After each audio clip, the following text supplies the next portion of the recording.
Welcome to Technically Speaking, conversations for design managers delivering real stories and ready-to-use tactics to help you build confidence and credibility.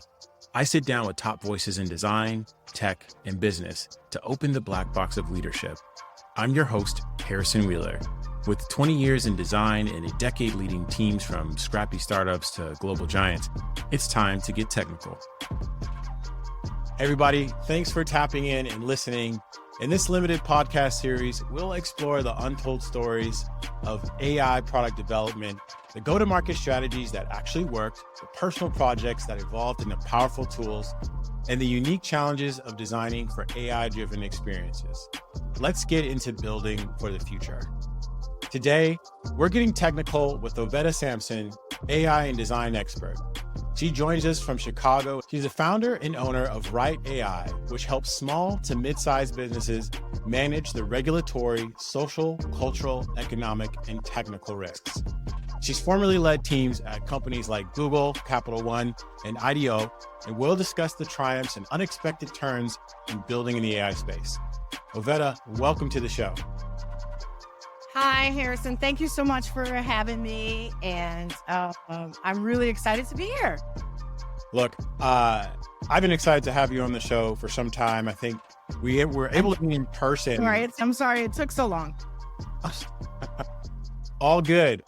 Yeah, I can remember meeting you in person for the first time at Config about 2 years ago.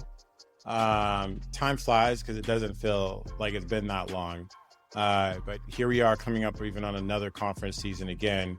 One of the reasons I'm excited to have you on the show is, number one, we've been talking a lot about AI, and specifically for you, you've started your own company. Previously you're at Google, now you're doing your own thing. Maybe kind of speak to what was the motivation behind that? Yeah, it was funny when I left Google. It was maybe about maybe not even 2 weeks that I had my website up and my shingle out digitally, and I was talking to clients. Yeah. But I had been thinking about this for a very long time, even when I was back at Capital One. Mm-hmm. And I was watching the zeitgeist on AI at that time and the implementation. And it was like a bullet train. And people were asking all the wrong questions. Like they were asking questions about artificial general intelligence and when AI was going to take over for doctors and when AI was going to replace teachers and all this kind of stuff. And I was like, do these people know how these things work and how unreliable they are? Like in my brain, I was thinking about, why isn't anyone asking the questions about the risks of implementing AI in places where AI does not belong? And flash forward to August 2022, I got hired by Google, and they were like, "Oh, don't worry. Google's a big place. You'll have a lot of time to like get to know people before you really start, having to really, have influence and change and all this kind of stuff." And then ChatGPT came out like 2 months later, and it was been, 80, 90, 100 miles an hour since then.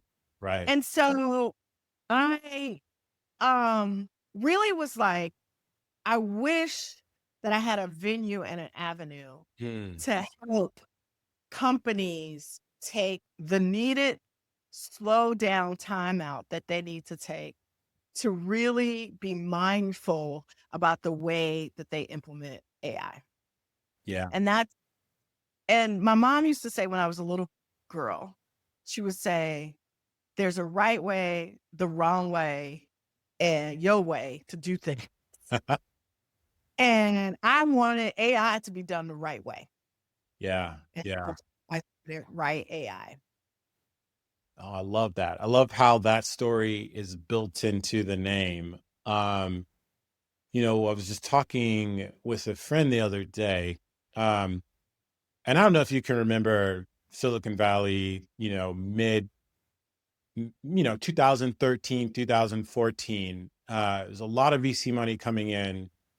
I think back then people were spending their money on, slides, pool tables, kegs.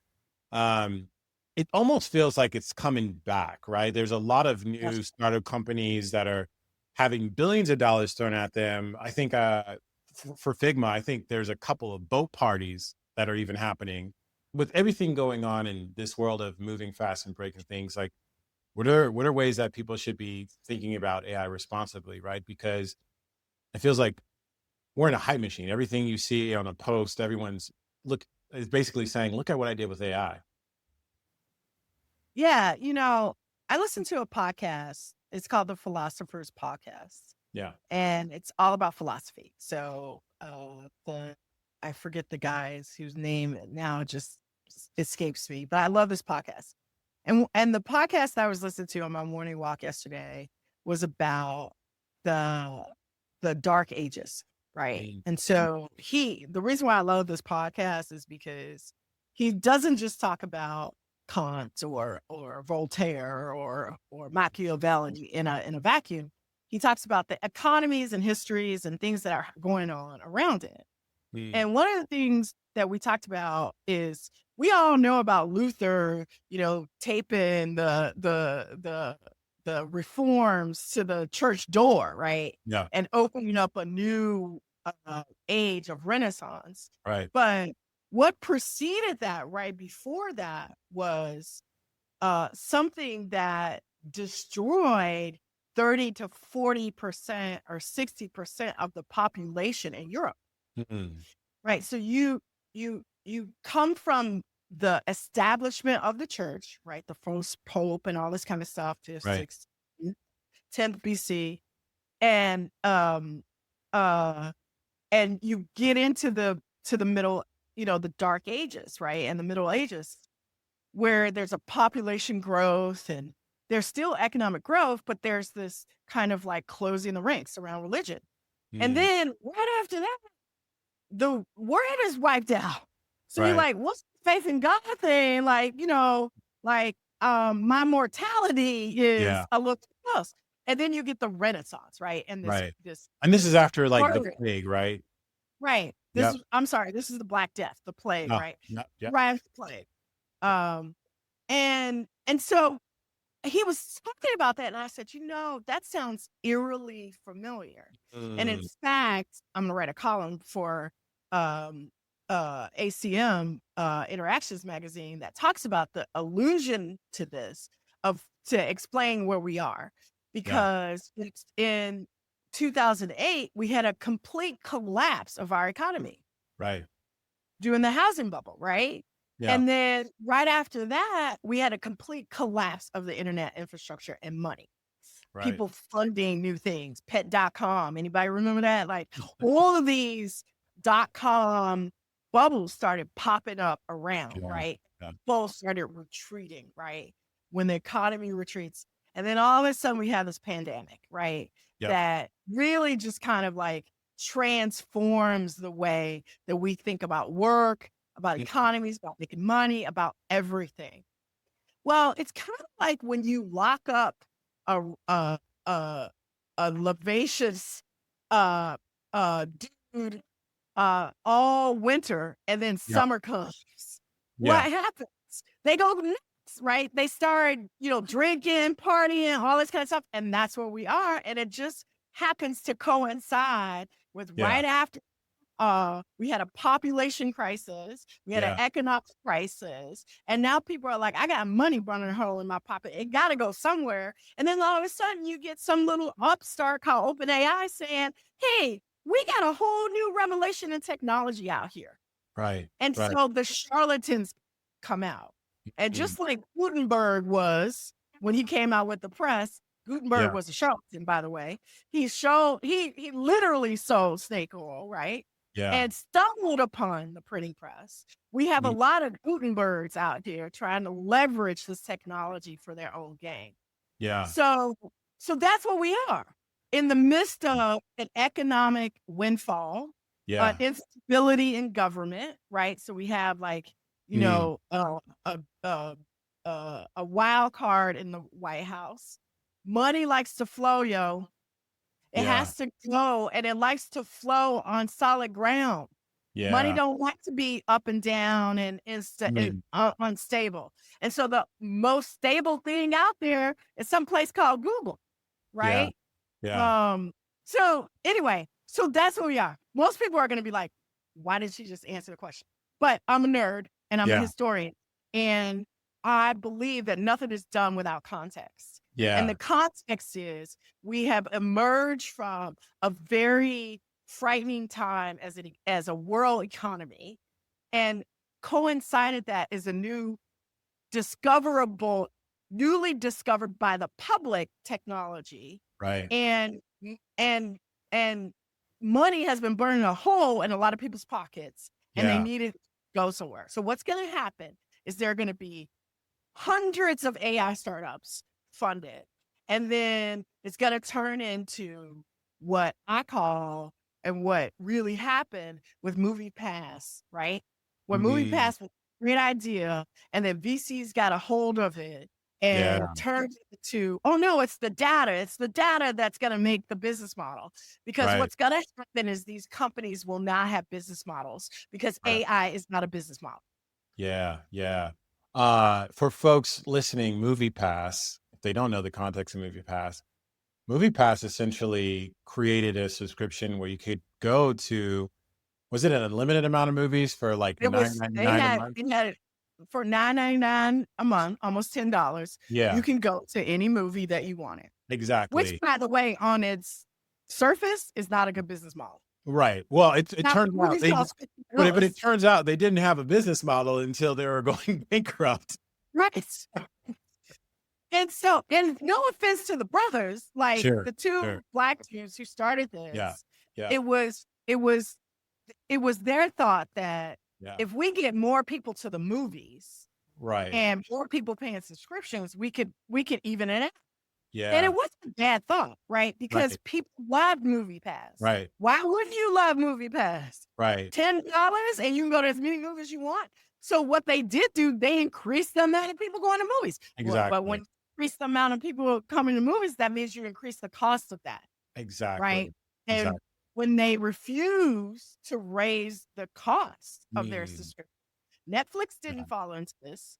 Right. I Right. damn near pay $30 a month for Netflix now, right? Yeah. It started off at Yeah. $7.99. Remember that? Exactly. So Exactly.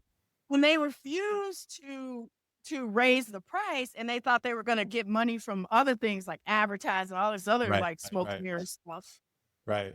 it collapsed. But it collapsed not because of the founders. It collapsed because of the hype men, Yeah. right? Yeah. The founders were replaced by these white people on the board who Yeah. felt like two brothers couldn't do it, and they were replaced by some white dude who went to school with that Mhm. kid Mhm. Well, who had you no track record of success. well, if you think about that story, though, it's no different than the WeWork approach or the Uber, Yo, right? right, Um, right. those were highly, highly funded, uh, companies Theranos, right? that essentially that just essentially lowered the cost for the user, where it appeared as if it was a low price thing and a better deal than cabs.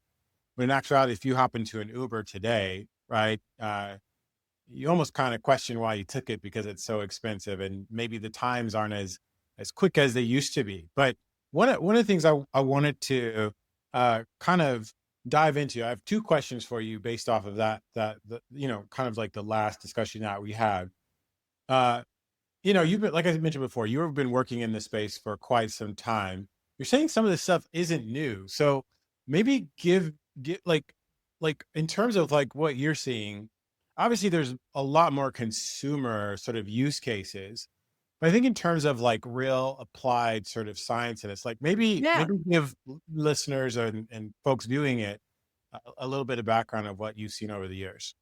Yeah, I think it's important to note that I am not a Luddite, right?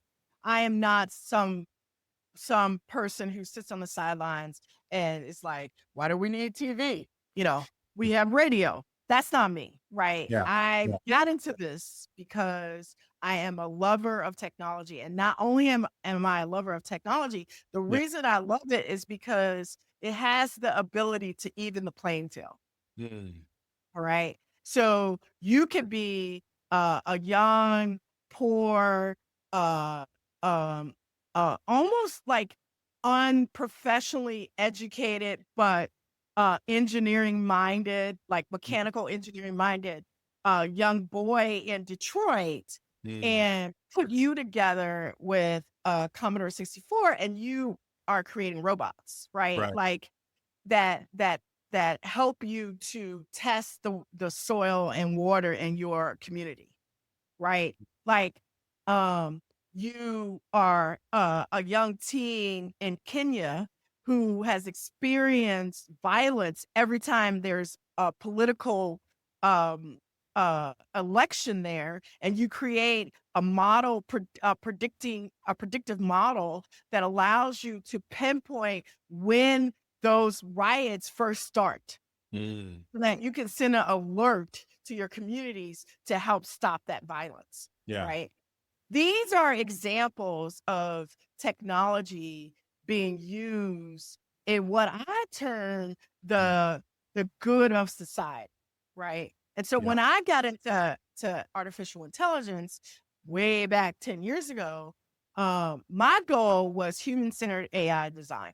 Yeah. How do we take some of the most complex problems, climate change, racial health disparities, um, obesity, diabetes, breast cancer, transportation, deserts, food deserts, all these things. And how Yeah. do you apply technology, lack of vaccinations, last mile delivery problems? How do you apply technology to help with that, right? Mm. That's why I got into it. But Yeah. now I sit and I see every day somebody talking about I use ChatGPT to write my resume. Yeah. Do you understand the energy it takes for a large language model Yeah. to give you that schlock of a resume? Mm. That's what makes me upset, that Yeah. we are having the best minds in the world, in London, in Chicago and Tokyo and Beijing and all this kind of stuff, trying to make a faster, better AI widget, when we Mm. really should have um um folks trying to use this technology not to start wars or to keep wars or to support propaganda, but to call out inaccuracies and falsehoods and all this kind of stuff. Yeah. So it's not the technology, it's who wields it. And a Yeah. long time ago, I wrote The Human Problem in AI. And until we fix who we are as a Mhm. society, as a humanity, our AI will still have these wayward, weird outcomes that Yeah. are not beneficial to the world. Yeah. And I'm just tired of the tech bros. I'm Yeah. tired of bros. I'm tired of seeing that photo of all these CEOs of tech companies standing there grinning with that dude in the office Yeah. about the progress of AI, when Right. I know that they have created these systems illegally Yeah. off the backs and the labor and even I would go as far to say slave labor Yeah. of human beings, from Yeah. creators, content creators, to content laborers and moderation. All of that is human work. So I will never say that we have achieved artificial intelligence, because all of that AI stuff is Mm. done on human labor. So, with that being said, so clearly, when we think about this consumerization of it, like there's obviously a how would I articulate this? There's a consumption factor to it that many people don't necessarily recognize, but Right.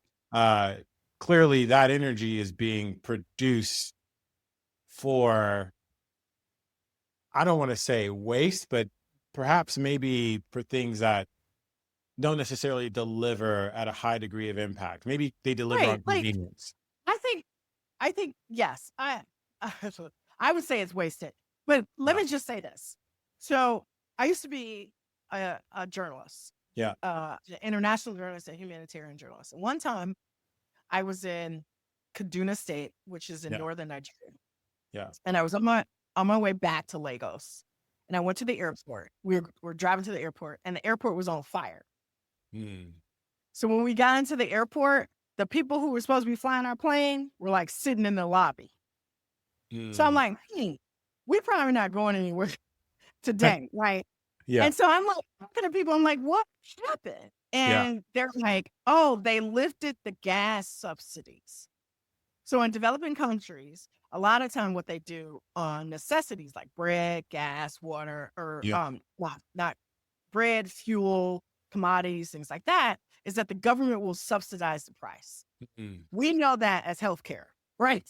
So Right. the government subsidizes the real price of that so that poor people can have these necessities.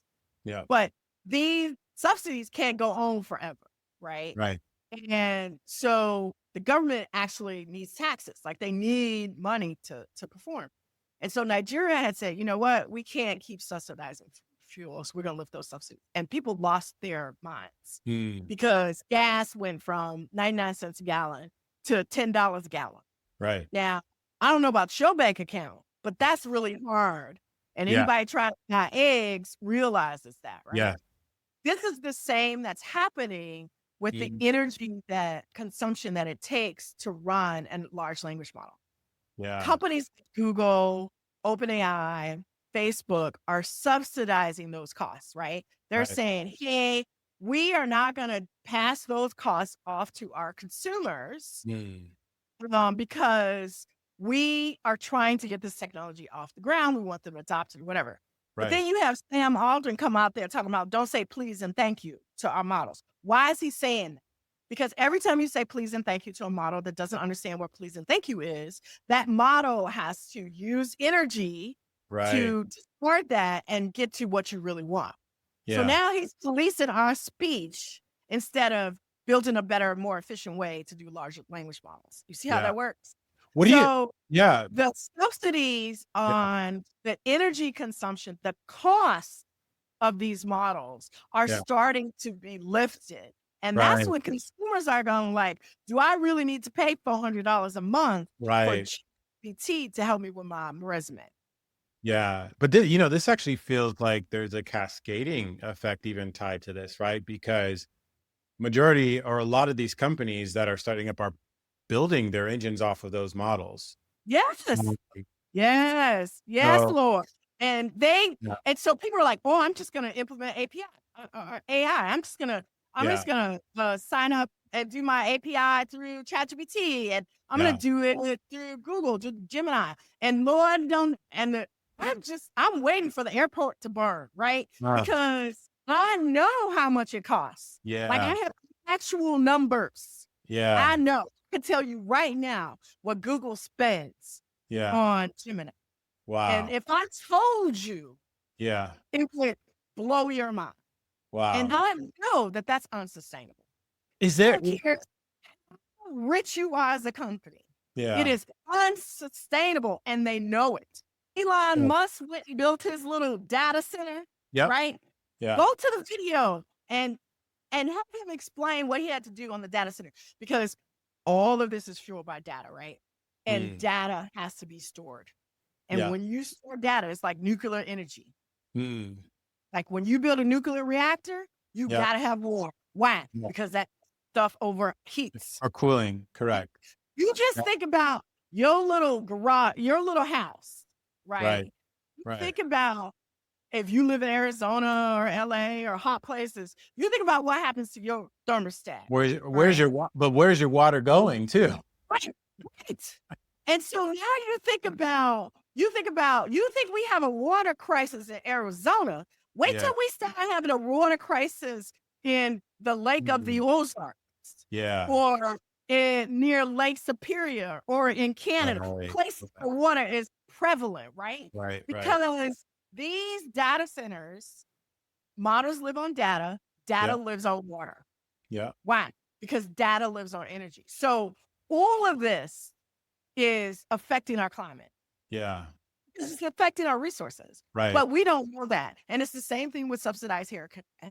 It's subsidized healthcare. When you go to get a knee replacement and then you pay $3,000 and you complaining, but it's really $200,000. Like, that's not sustainable. Yeah. Is there such a thing as sustainable and responsible use of AI? Absolutely. Wh- Absolutely. where does that So- come from? And Yeah. I'll have Emily is coming out. She's the one who wrote Stochastic Parents with Timid, Yeah. and she was going to debate. It was a no contest debate, really. And I think Yeah. you should see this on YouTube. And I'll send you the link. And Yeah. she's a linguist. She's a doctor of linguistics at the University of Washington, right? She is not an AI person, Yeah. but she's in natural language processing, which is what LLMs is all about, right? And really, the energy is machines were never meant to communicate with people, and to get them to recognize patterns of speech, it requires a lot of energy I see. and a Yeah. lot of manpower. Yeah. So when you think about hot dog, not hot dog, the amount of energy and effort it takes for a machine to know the difference between a hot dog and something that isn't a hot dog is ridiculously mind-blowing. Wow. Okay. So now you got a machine that has been trained on the whole of the internet, Right. right?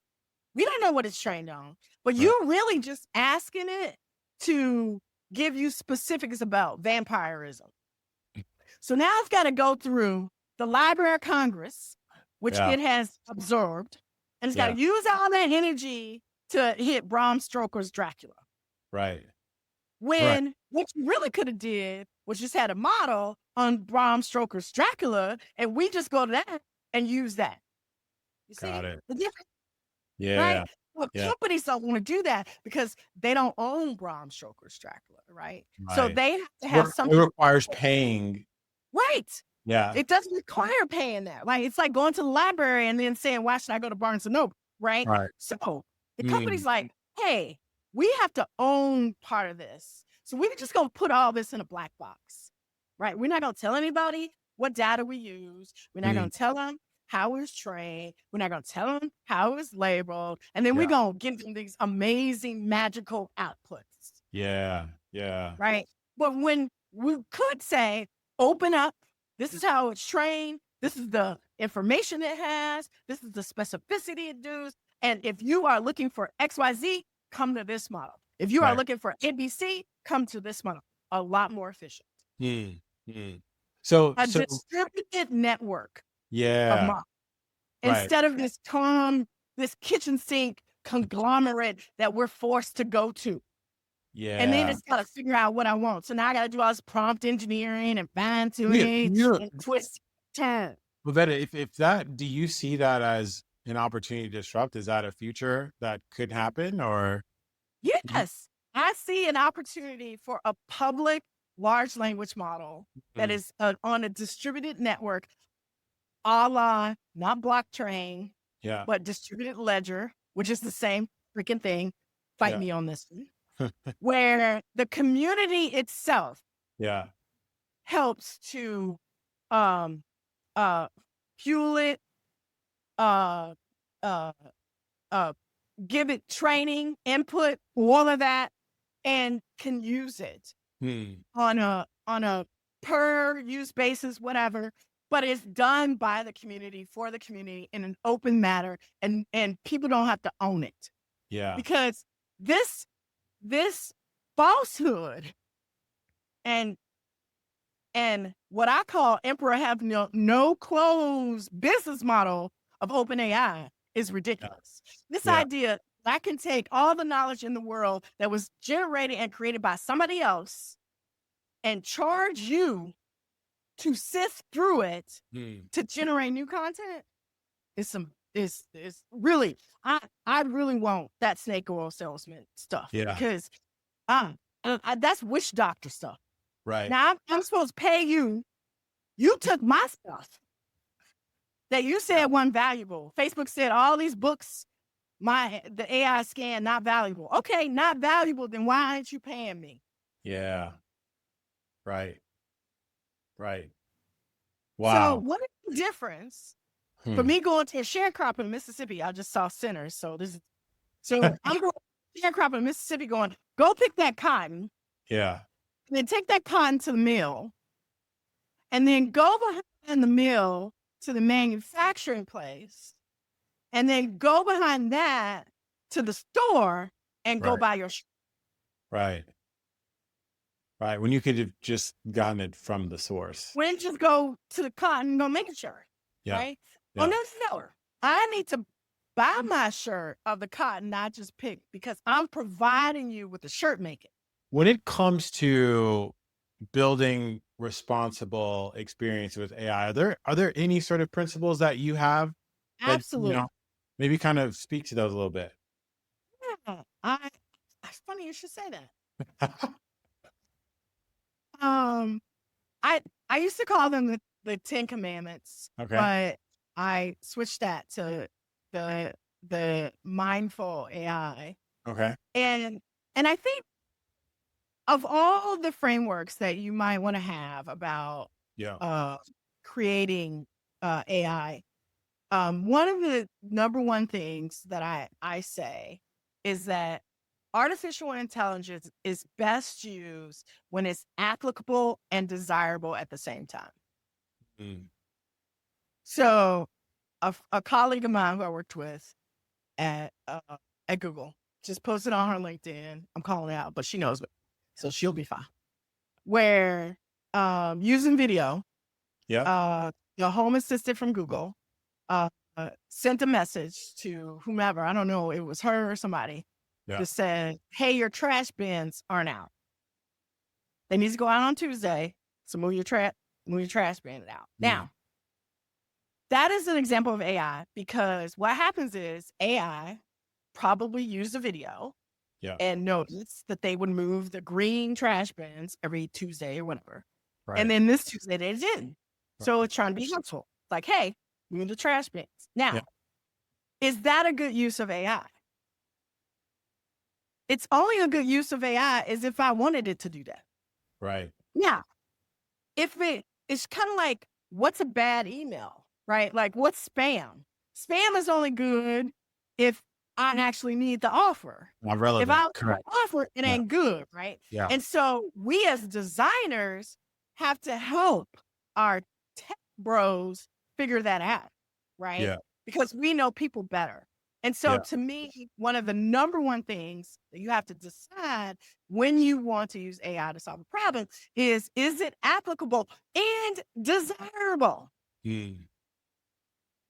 And then once you decide that, then you have to decide what is the risk if it goes wrong. Mm. So those are the number two, and to me, the only two questions that need to be answered about applicable AI use. Right. And what's happening now, nobody's even asking those questions. Right. Like, we need to put AI in schools, and we need to put AI in cars, and we need to put AI in hospitals, and we need to put AI in ambulances, and we need to put AI in, we put AI in everything. Substitute for Uber for XYZ. It's the AI 4 now, right? Right. Yeah. And it's like, does AI belong?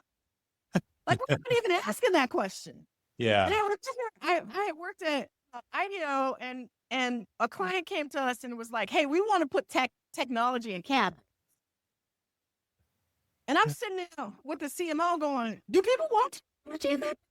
I'm not sure if I want technology in my cabin. Right. We did it. I mean, we shouldn't be out. But like, we didn't ask it that question. And that question is paramount.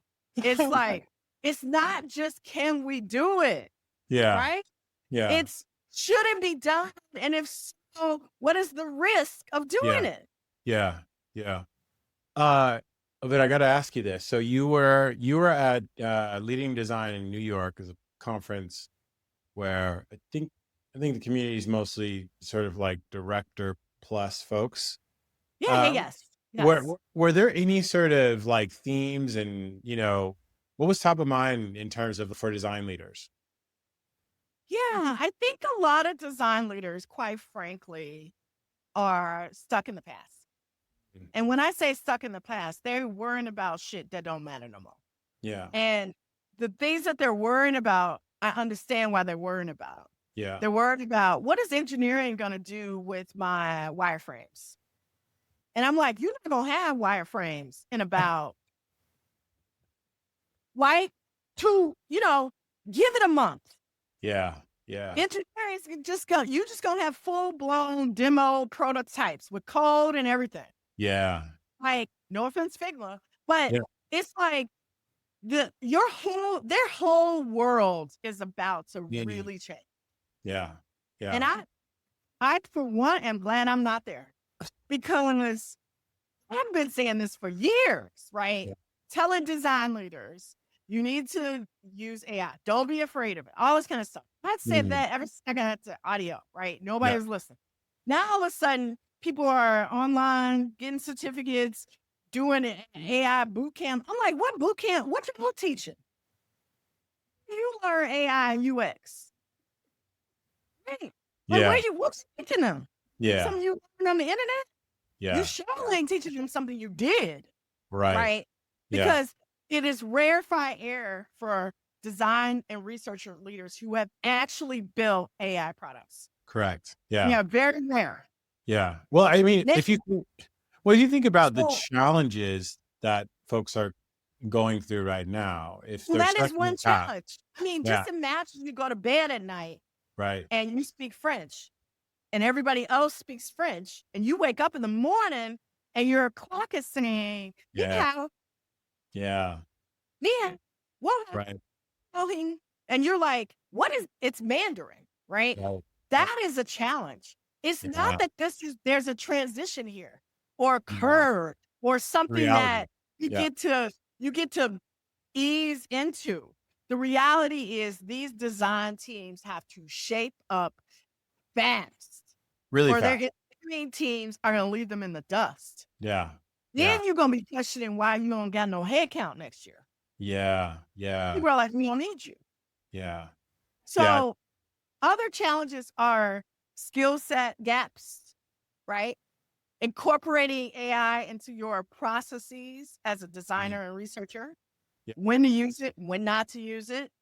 What is foundational skills? How do you hire? Right. Do you hire because this person has a good portfolio on Figma? Or do you hire because this person has a degree in physics and understands ambiguity and systems thinking?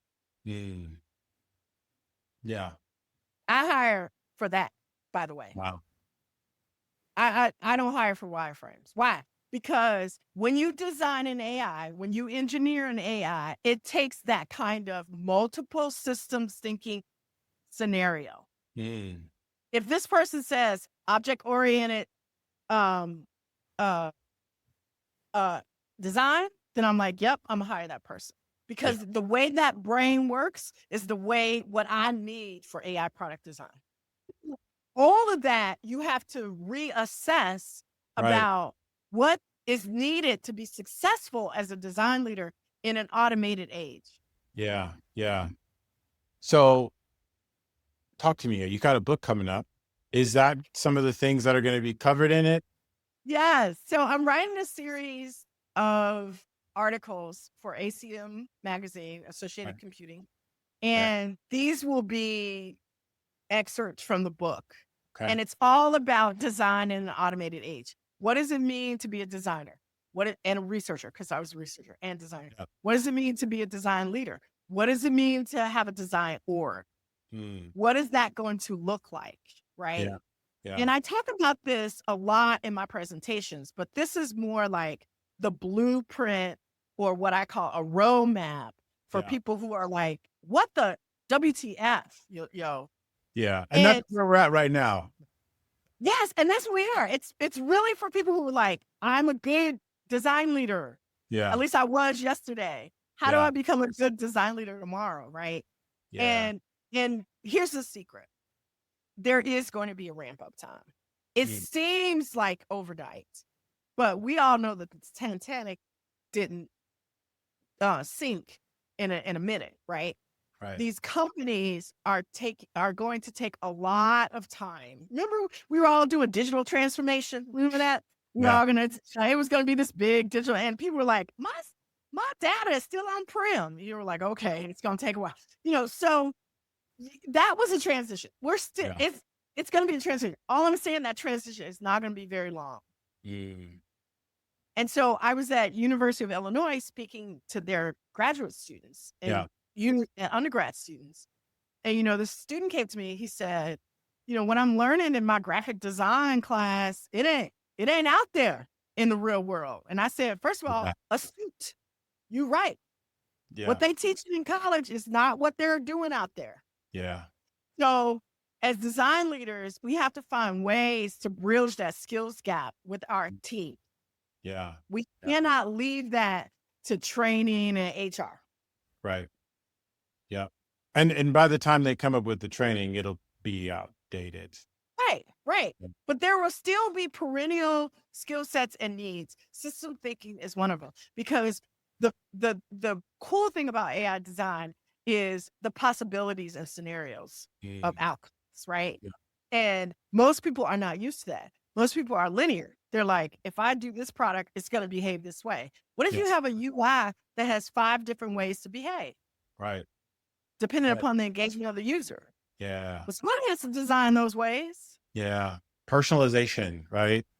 Yes. So in my talk, in the book, I talk about the shift from design for many to design for one. When can we see the articles, and then when are you thinking the book's going to drop? Well, I have my first article deadline next month. So the articles will be this fall, and the goal is to write the book for early next year. Okay. And it still will be relevant. Don't worry about it. Yeah. Well, we'll look forward to that. We'll wrap up on the show. How can folks kind of follow up on some of the things that you're doing? Yeah, they can engage with me, of course, at LinkedIn. I'm always on there posting, it's becoming my little diatribe there. I'm sorry. I'm gonna have to get some positive stuff on there. Of course, on my website, writeai.com. I'm not doing a lot of talks or anything, because I'm trying to focus on getting this book out and writing my manifesto, really. Yeah. And I'm not saying I'm going to be right, but I am saying, hey, here is 15 years of AI, and here what I think is going to happen for our industry. Yeah. And if you could take something from it, then I hope it will make you more secure, first of all, in your role as a design leader, and inspired and not afraid of this technology. That's the only goal that I have for the book. Yeah. Well, look, I understand how important your time is and your commitments are, and really thank you for keeping me coming on the my podcast. You say what? Yeah. Pressing my neck. Hey. Oh, good. It's the weekend. Ovetta, thank you so much. It was so great to talk to you. I'm so proud of you, brother. And thank you. Please call me anytime you need anything that I can help you with. I will try. And any ideas or collaboration opportunities, I am all here for that. Awesome. Well, thank you so much. Thanks for tuning in to Technically Speaking. If you liked today's episode, be sure to hit subscribe on Substack, YouTube, and you can give me a follow on LinkedIn. Links are in the show notes. See you next time.